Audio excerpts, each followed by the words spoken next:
Back home, the federal government insists hundreds of Palestinians granted temporary Australian visas have been properly vetted.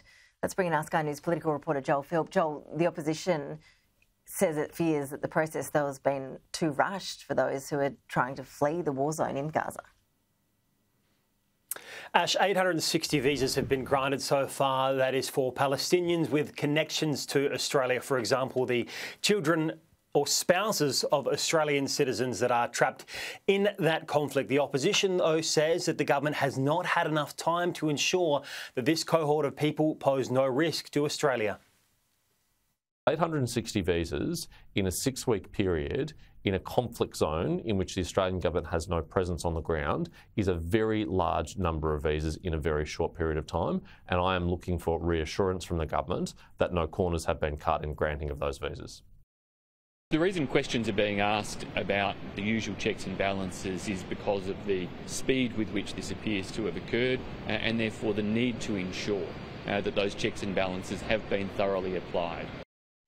The Prime Minister and Foreign Minister have today insisted that long-standing visa procedures have been followed with this group of people and that they are thorough enough to ensure that there are no threats coming to Australia from the conflict zone. These are not permanent visas. These are temporary visas. There are the same security checks that are in place for people, for Australians, that have been in place, this regime, for a long period of time.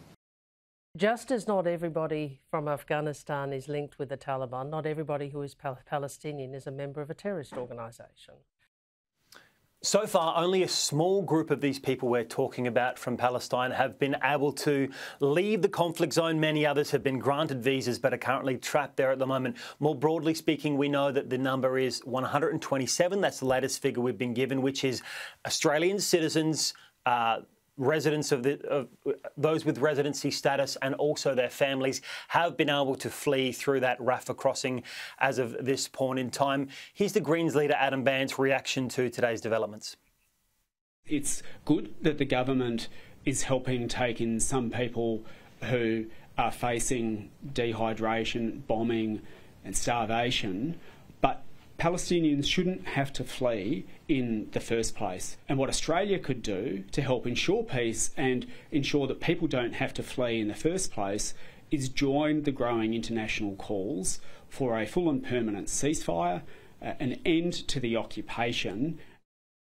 And Ash, you can just see if we pull up a graphic now, the comparison between those from Israel and Palestine who've been able to be granted visas. There's almost 1,800 visas that have been granted for Israelis in similar circumstances. Joel, thank you.